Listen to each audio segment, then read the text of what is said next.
What do you do when a player becomes so toxic that an entire league decides they're not worth the headache? The WNBA just answered that question with Chennedy Carter. After years of suspensions, team drama, and that infamous flagrant on Caitlin Clark, Carter has been officially blacklisted from the league, and it's about time the league is sending a message to everyone that targeted Clark over the last 2 years. But wait until you hear what she just said about Caitlin in her latest interview. It's going to make your blood boil. Do you think Carter deserves it?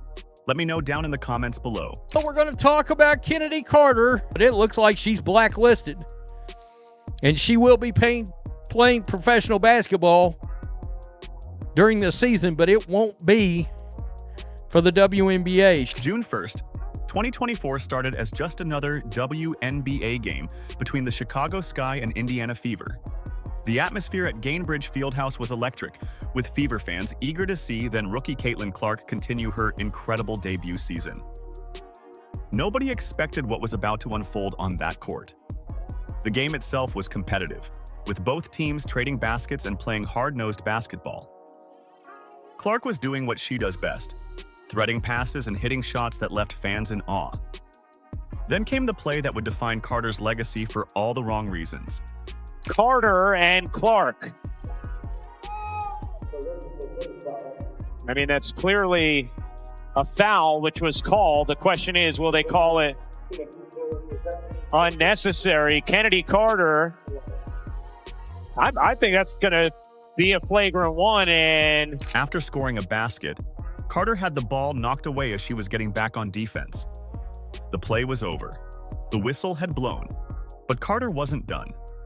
As Clark moved to collect the loose ball, Carter deliberately stepped into her path and delivered a vicious hip check that sent the Fever star crashing to the floor. The contact was so sudden and unnecessary that Clark had no chance to brace herself. Seriously, she needs to do whatever she can to get some help, get her anger under control, where she will not have another incident like the one where she slammed into Caitlin Clark, but she's out of the league. The crowd's reaction told you everything about how dirty the play looked. What started as cheers and normal game noise turned to complete silence as thousands of fans watched Clark hit the ground hard. The officials initially called it a common foul, but the replay showed the truth.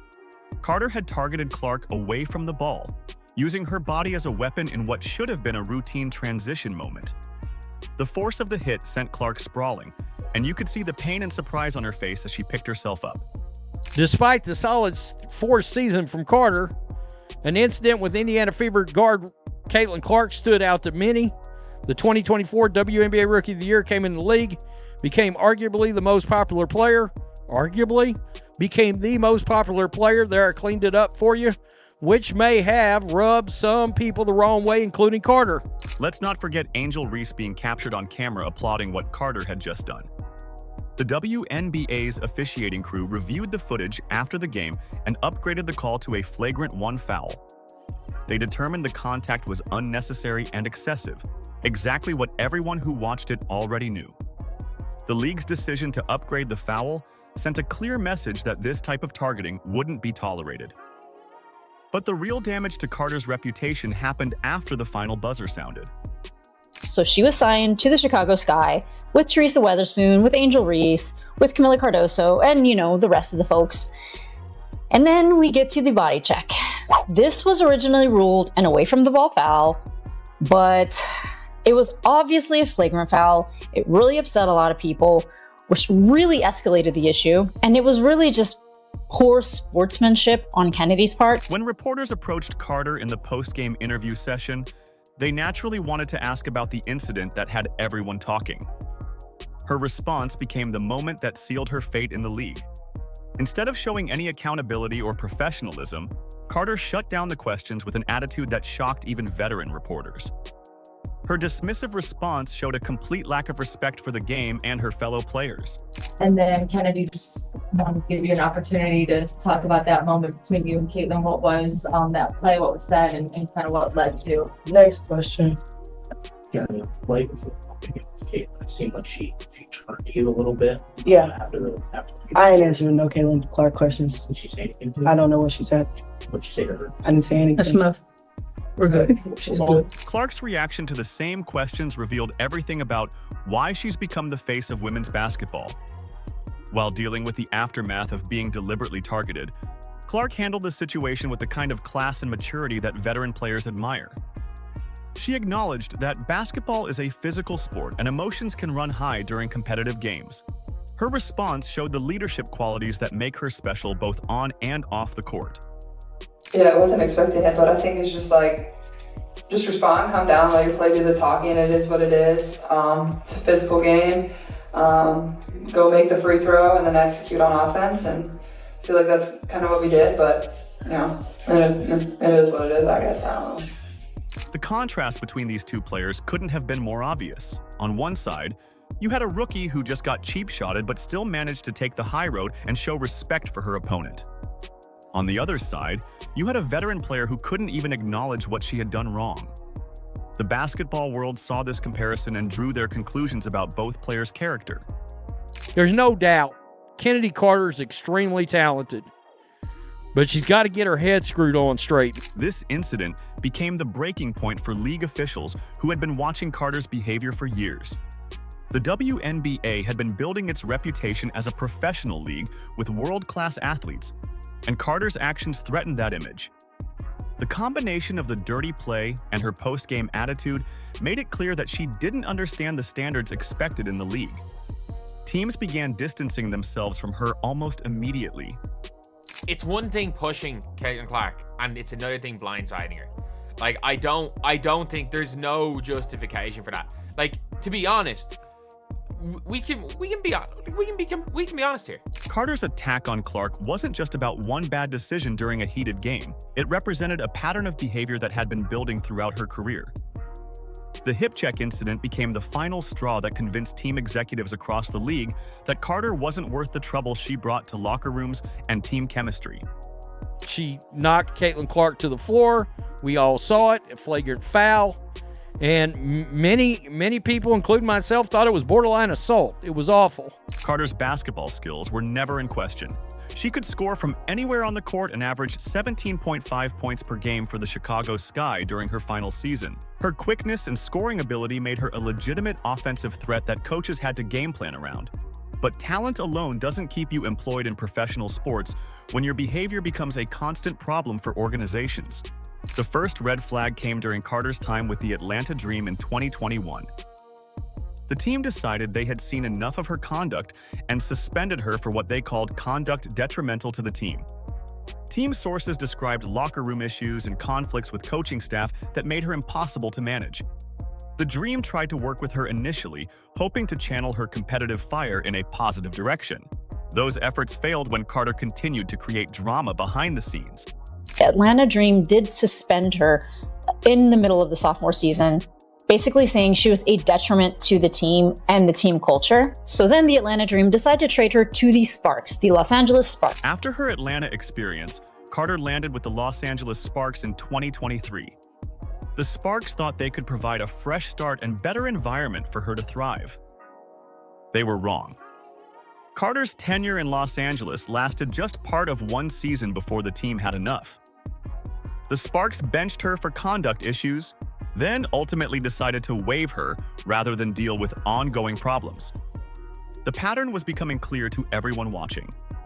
Carter would join a team, show flashes of her scoring ability, then create enough drama to wear out her welcome. Her conflicts weren't limited to one coach or one system.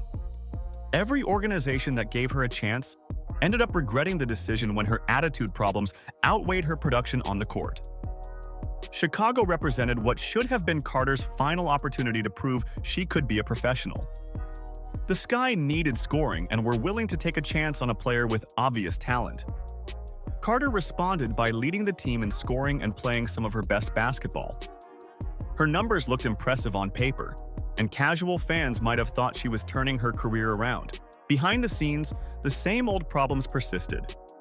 Carter's interactions with teammates and staff created tension that affected team chemistry. The Sky tolerated her behavior because of her production, but they were already planning their exit strategy. When her contract expired, Chicago made their feelings clear by refusing to offer her a qualifying contract.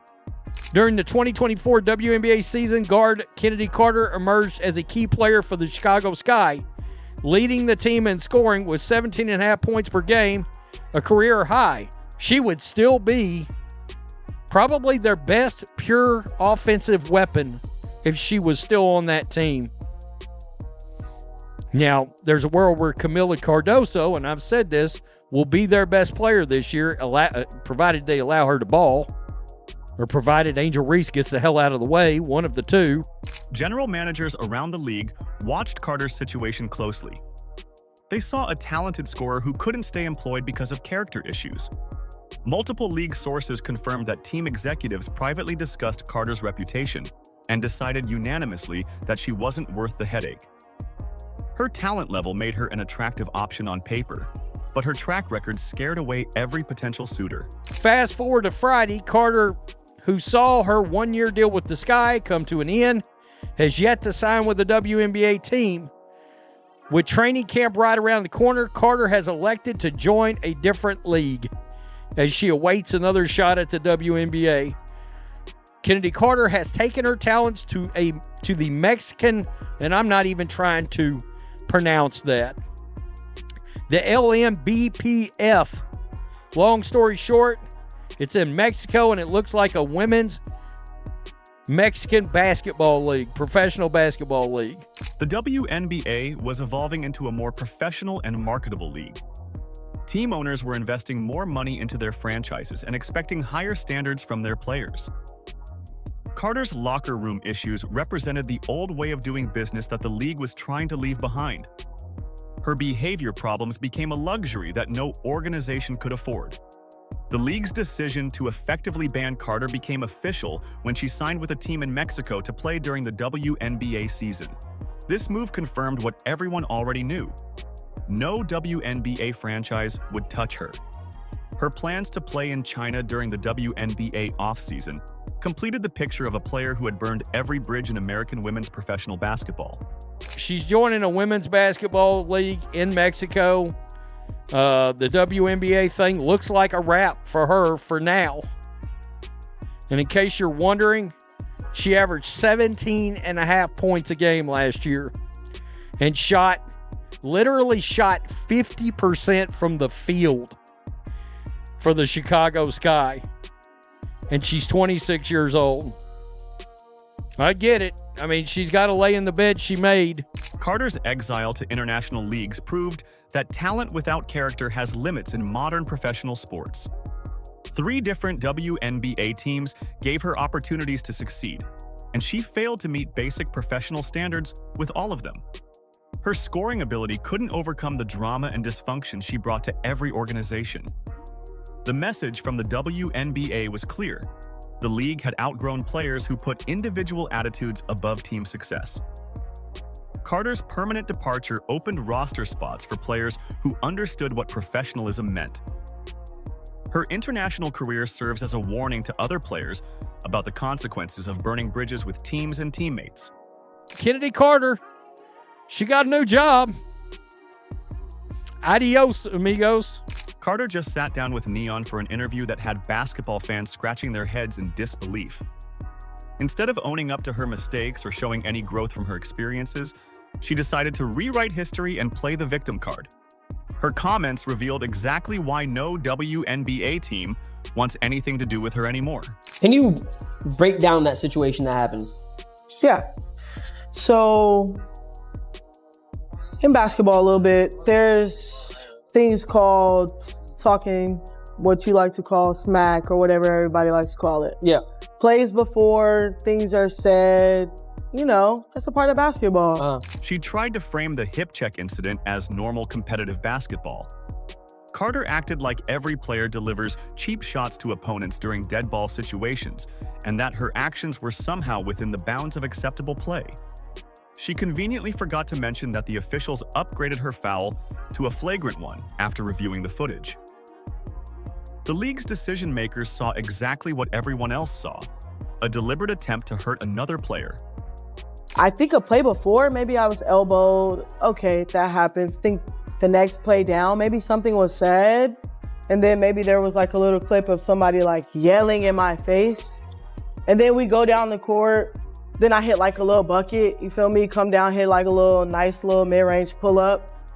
And then I just like, you know, just give her like a little like, I'm here. Like, you know, I don't think it was, you know what's crazy? Me and my brother went back and watched, and we seen a lot of clips in the NBA of guys getting like pushing LeBron. Like I think it was Jeff Teague or somebody who like pushed LeBron out of bounds, like said, man, I was mad because like we couldn't stop him. Carter painted herself as just another trash talker who got unfairly singled out for doing what players do every night. She tried to normalize her behavior by claiming that smack talk and aggressive play are part of the game. Her argument fell apart when you remember her post-game behavior. Competitive players talk trash during the game, then show respect afterward.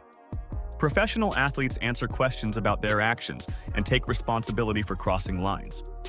So I'm just like, it's like one of those things, like it happens in basketball. I know people try to say, oh, it's not one of those things. It's not a personal thing, it's a competitive thing. It happens in basketball, and like it's just one of those things. But like, yeah, it's kind of what happened. Then it spiraled out of control. And then the media takes whatever narrative they want to put out. You watch every game, every single game, to see if you can find any deflects in my game, and like, it's really nothing that you probably could say too much about. So then you have trolls, and that's why I said they're gonna be around regardless. But yeah, it was just like a nice little like tap, like I'm here, not to like harm you or anything. You know, if you want to push somebody, you're gonna like full force. The most telling part of her revisionist history was how she completely ignored her post-game attitude. Carter acted like her refusal to even acknowledge Clark's name was no big deal. She skipped over the moment that showed her true character to millions of viewers. Professional athletes understand that media obligations come with the job, especially after controversial plays. Her dismissive attitude revealed someone who thought the rules didn't apply to her. I mean, that happens, man. Like, it's one of those things. I'm a great player, she's a great player. It looks a certain way. Everybody's gonna have their views on it. But my personal view is, you know, I don't have anything against her. She's a great player, and so am I. And I've got buckets all that season, you know what I'm saying? So, just one of those things that, I love it though. They think I hate it. I love it. I love when it gets riled up and juicy like that. You feed off of like what people say and shit, and it makes you more motivated. That's what I'm telling you. Oh yeah, I love the hate. I love that. Yeah. Oh yeah. Fans online wasted no time calling out Carter's attempt to spin the situation. The comments sections across social media platforms filled up with people pointing out the holes in her story. They reminded everyone about her track record of team drama and conflicts with coaching staffs. Her pattern of behavior across multiple organizations made it impossible to buy her victim narrative. Something's got to wake her up too. You know? I mean, something's got to wake her up and say, man, I could be in the WNBA right now, starting on a team, being their leading scorer. I've got to get my temper and my head under control. I got to figure it out somehow. Clark's supporters had a field day comparing how their star handled the situation versus Carter's approach. They highlighted Clark's professional response immediately after getting hip-checked and her mature attitude during post-game interviews. The contrast made Carter look even worse, as fans shared side-by-side videos showing both players' reactions to the incident. Basketball fans started digging up Carter's history with other teams to show that the Clark incident was just the latest example of her problematic behavior. They posted about her suspension in Atlanta and her early exit from Los Angeles. The evidence painted a clear picture of someone who couldn't get along with teammates or coaches anywhere she played. And there has not been a peep about anywhere that she could be landing in this free agency. So a lot of people, including myself, are wondering, is she worth the risk now? Her attempt to justify her actions only made people more frustrated with her lack of accountability. Fans expected some growth or maturity after being essentially banned from the league. Instead, they got the same attitude that got her into trouble in the first place. Carter's interview proved that her exile wasn't just about one bad play. It was about a fundamental inability to accept responsibility. She did. She stopped and went through. Like, oh. Like, that is not... We watched the clip. I need to find the clip. There is no way that we're letting this happen. Like, saying that it was nothing. Like this is not just a tap. Her comments showed exactly why general managers around the league made the right decision in avoiding her. Professional sports organizations need players who can handle adversity, accept coaching, and represent their teams properly. Carter's interview demonstrated that she still lacked these basic qualities that every professional athlete needs. The reaction to her neon appearance confirmed what league officials already knew. Carter's toxic attitude wasn't worth any amount of scoring ability she might provide. Her inability to show growth or accountability made it clear that her permanent departure from the WNBA was the right move for everyone involved. The league chose its direction, and that path leads away from players who create drama instead of championship cultures. I mean, she can score. She can score with the lights out. I mean, she can. She's pure offense, a pure shooting guard, scoring guard, an instant offense. But if you're a team, do you really want her on the team? I wouldn't. Carter's move to Mexico during WNBA season shows how far she's fallen from professional basketball's top level. The league made its choice between tolerating toxic behavior and building a sustainable future. They chose progress over drama. Clark and the Indiana Fever represent everything the WNBA wants to showcase. Their young core brings excitement, professionalism, and genuine team chemistry that attracts new fans. The Fever's approach to building culture stands in stark contrast to Carter's bridge-burning tactics across multiple organizations. The WNBA outgrew players who prioritize personal attitudes over team success. Carter's permanent exile sends a message about accountability and professionalism that resonates throughout the league. Do you think Carter deserves it? Let me know down in the comments below. Like, subscribe, and turn on all notifications so you never miss out. Click the video on the screen, and we will see you in the next one.